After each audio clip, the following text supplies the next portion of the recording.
Today, Native Americans make up less than 3% of the total population of the United States of America. They once, of course, made up 100%, but after a wave of smallpox, their numbers plummeted.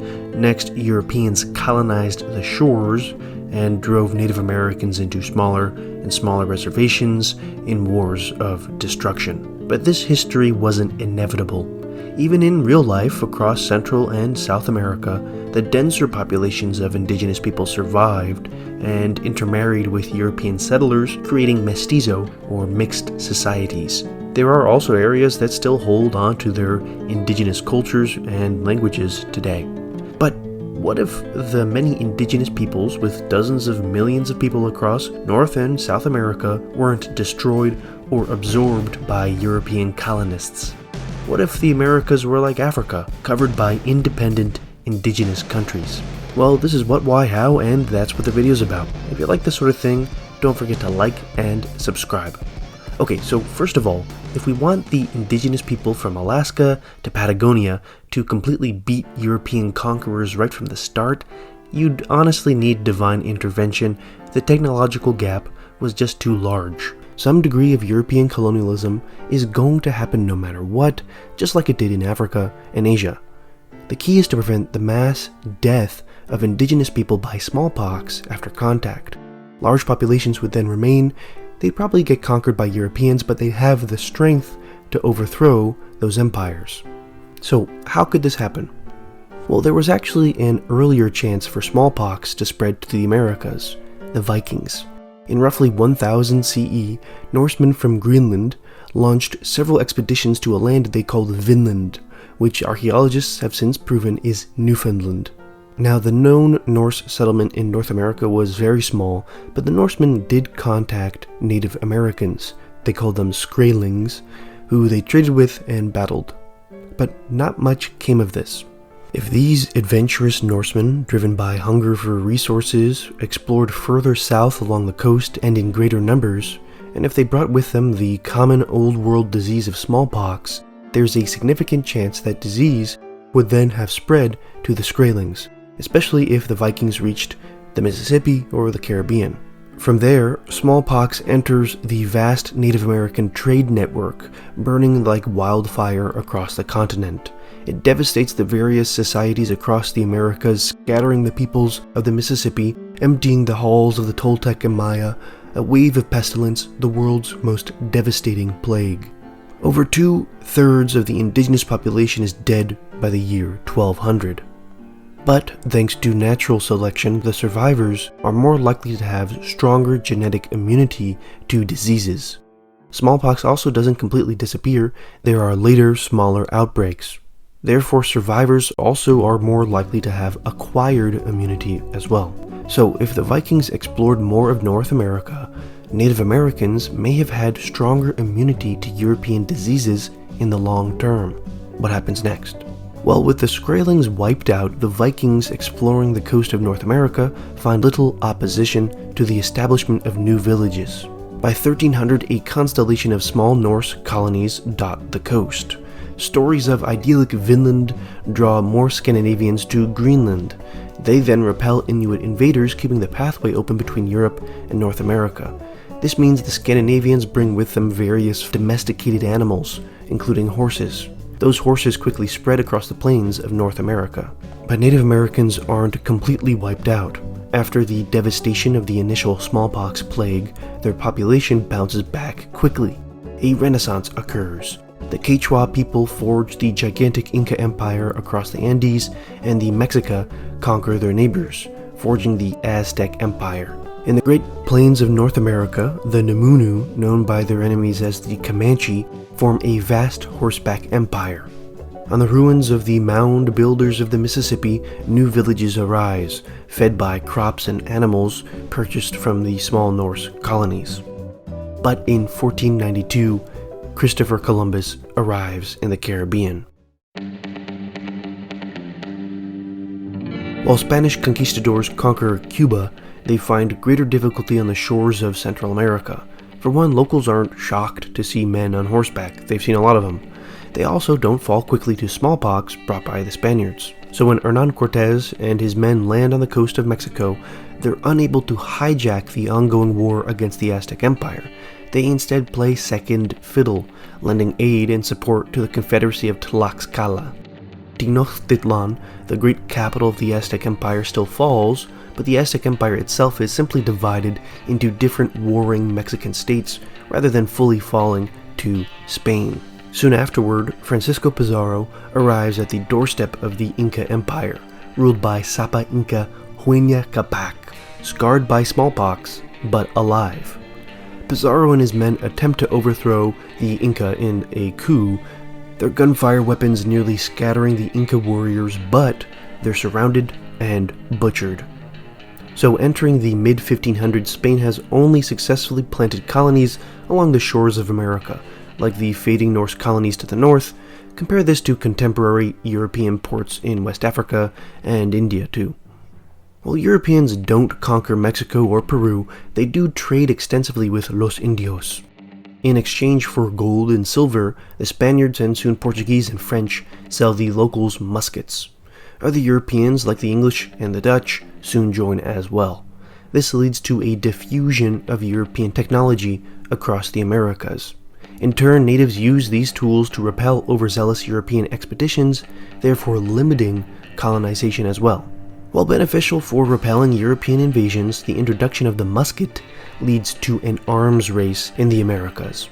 In the Musket Wars, coastal native tribes conquer their inland neighbors.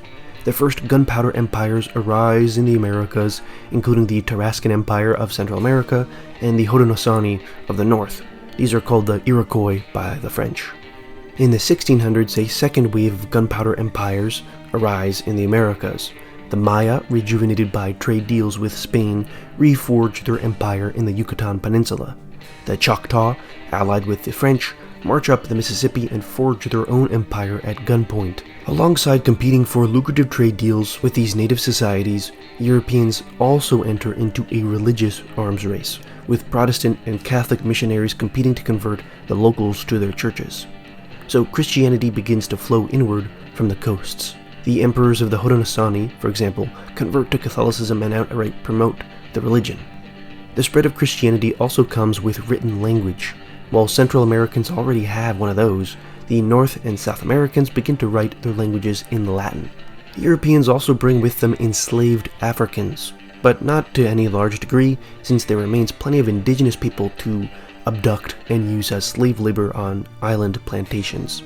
While some wise monarchs are able to use European contact to their advantage, Native Americans' luck begins to turn in about 1750 thanks to continued advancements in European technology and a series of wars in which the Kingdom of England beats up its rivals, opening the pathway for English domination of the continents. When Haudenosaunee crumbles into civil war, English troops under the banner of the West Indian Trade Company successfully march inland. Over the next generation, these brutal mercenaries take control of a vast swath of land stretching from the Atlantic to the Great Lakes. But the majority of the population remains indigenous, of course, with Englishmen making up the majority only in closed cities along the coast and of course in the governing bureaucracy of the company. Now by this point, the first European settler colonies arise. In sparsely inhabited Uruguay, for example, Dutch settlers successfully beat back the natives and create the colony of New Holland. We'll talk about the others later though. European power continues to grow in the early 1800s. The Brits, armed with new rifles and carried by new steamships, sail inland along the rivers of the Americas. They raise the Union Jack over the palaces of the Mississippi, they snatch coastal Mexico from Spain, and they put into power a puppet on the throne of the Inca. But other European kingdoms are eager to get a slice of the American pie before Britain gobbles it all. France takes the Amazon from Portugal, Germany conquers the Guianas, and Russia marches south from Alaska. By the year 1895, only two independent Native American states remain: the West Mexican Empire of Zinsunzan and Tawantinsuyu in Peru. But something changes that year. In an explosion, anarchists assassinate the King of France. Investigations show English radicals were involved in the plot.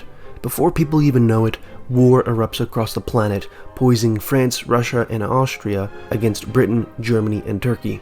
A generation of bloodshed follows. The European empires harness the labor of their colonies, sending tens of thousands of Native Americans to their deaths in trenches.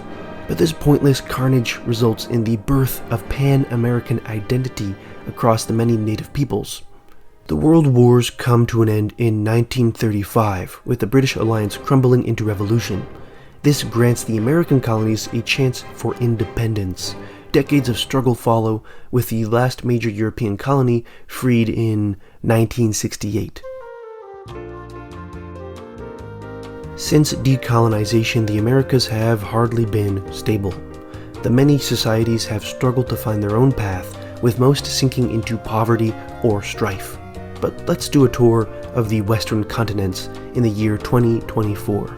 First, let's look at the few European majority countries. In the far south is the Commonwealth of South America, which is mostly inhabited by Welsh farmers and British townsfolk.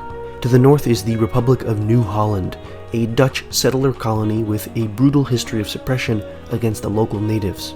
Then up on the other side of the continent is the Republic of Hudson, based around the grand city of New York, which has a rich business class of Englishmen and Germans, a large middle class of Italians and Poles, and an impoverished class of sidelined indigenous people.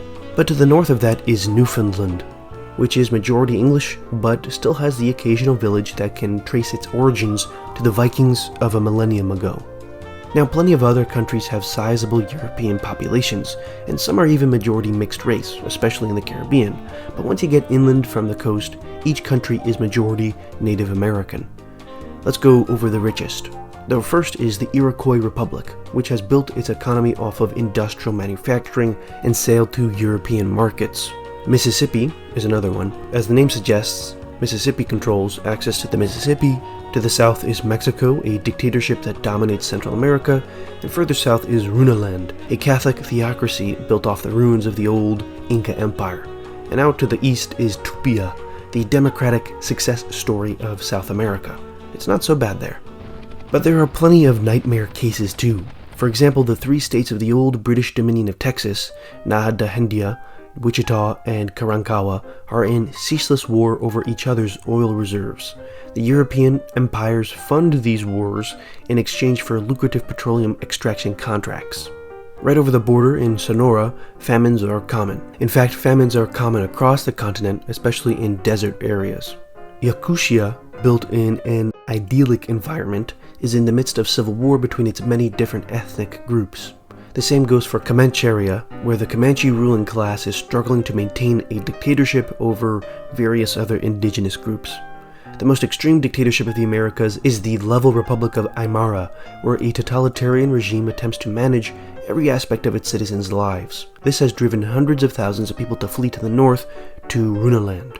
Runaland and its allies across South America are considering a major military intervention and are seeking support from the Chinese Empire to carry it out. It remains to be seen what will come of this, but some critics worry welcoming a foreign power back to the Americas will open up a new Pandora's box of colonization. Others see cooperation between the American states to resolve abusive regimes to be the first step toward a union of the Americas, where the many peoples of the continents can overcome the legacy of European colonization and build a brighter and more equal future. As for all the other countries of these Western continents, well, what do you think they're like? Which one are you the most curious about? Comment below and don't forget to like and subscribe, and if you'd like to get a preview of the next video, all it costs is $1 a month on Patreon. Thanks to those who already support the channel. User SEQ, Marklin, Sheba, Caliber, Lehan Whale, Goblin Stack, Lily, 7zip, Sean, Lars, Ventachromia, Jared, Omega, Quincy, Diamond Z, Dionisio, Wheatless, Amir, Chang, Benjamin, Mysterious Doe, Bassett, Mimo, LTB, Lord Dan, Samab Films, Tryhard, and Dr. Cruiser. Thanks and adios.